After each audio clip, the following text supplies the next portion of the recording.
Let's look at an energy transition. For instance, there's a cliff and you move a rock from the bottom of the cliff to the top of the cliff, and then you push the rock off the cliff and it falls and speeds up and hits the ground. One energy that we're familiar with is kinetic energy. When something's moving very fast, it has kinetic energy, which we'll symbolize with a K or a KE for kinetic energy. And that's equal to 1/2 mv squared. And so this rock gains kinetic energy as it falls. Where did that kinetic energy come from? It started with what we call gravitational potential energy. U is the symbol for potential energy, the energy that the rock has at the top of a cliff, or the energy that an elastic has in a slingshot when you stretch it. It has the potential to be turned into kinetic energy. And this is mgh, mass of the rock times gravity times the height of the cliff. And so as the rock falls, we can say that the gravitational potential energy is turned into kinetic energy by the action of the force of gravity. And then what? When the rock hits, it doesn't have potential energy anymore, and it doesn't have kinetic energy. It's stopped. Where's that energy gone? Well, anyone who knows from hitting a nail many times or using a hacksaw and cutting metal, things get really hot from friction. And so through the action of friction, as this rock hits the ground and stops, the kinetic energy of the rock is converted to thermal energy, which we often symbolize with Q. And so this is turned into thermal energy through the action of friction.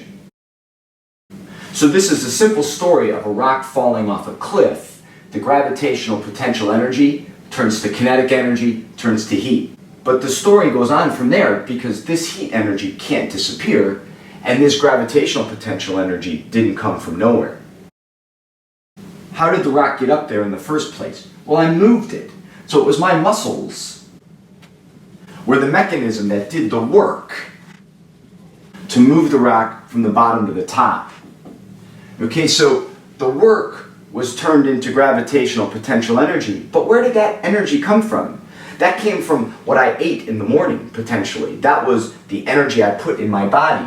So we can say the energy needed to lift the rock up came from the food I ate in the morning. This is a form of potential energy as well. It's not moving, but it gives you the potential to do all this work. And we call this chemical potential energy. So you get that in food, you get that in kerosene that you can burn, you get that in gunpowder, you have chemical potential energy in batteries. So the food had chemical potential energy, which I digested, that gave me glucose or amino acids that went into my body in the form of ATP. That is also a chemical potential energy. This is a unit of currency in the body, adenosine triphosphate. The cellular process that turns food or glucose into ATP is respiration. And it's very interesting to note that respiration, like combustion, involves taking the fuel, chemical potential energy, adding oxygen, and getting out energy plus CO2, carbon dioxide. I exhale carbon dioxide. Carbon dioxide is what comes out of the exhaust pipe of your cars. Where did that food get its energy? Okay, well, we could say I ate meat or I ate plants, but regardless, if I ate meat, the animal that I ate something that somewhere along the line ate a plant. And so that plant was also chemical potential energy for either me or the animal I ate. And that came from photosynthesis, and that would be solar energy.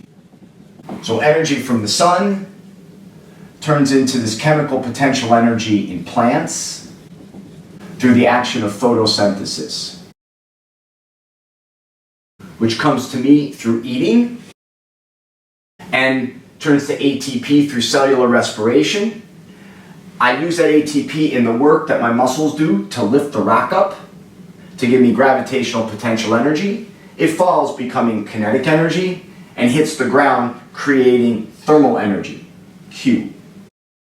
So where does that go? This is a problem, because if the sun is constantly giving energy to the Earth, then the Earth is constantly gaining energy and must be heating up. But the Earth itself is always radiating away heat into space. And so this thermal balance, receiving energy from the sun, is balanced by infrared radiation into space. Now when we talk about climate change, essentially what happens is we're changing the atmosphere such that it preferentially absorbs some more of these so we don't cool as efficiently and we heat up.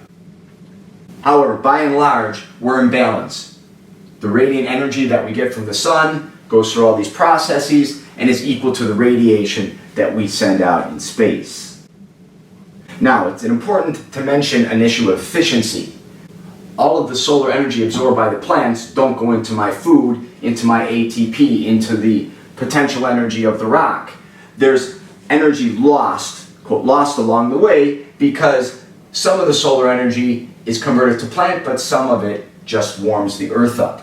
And again, some of my ATP just makes me warm. So there's a whole bunch of steps in this chain that I left out, and most of them have to do with energy exiting via thermal energy, which ultimately comes back to radiating out into space.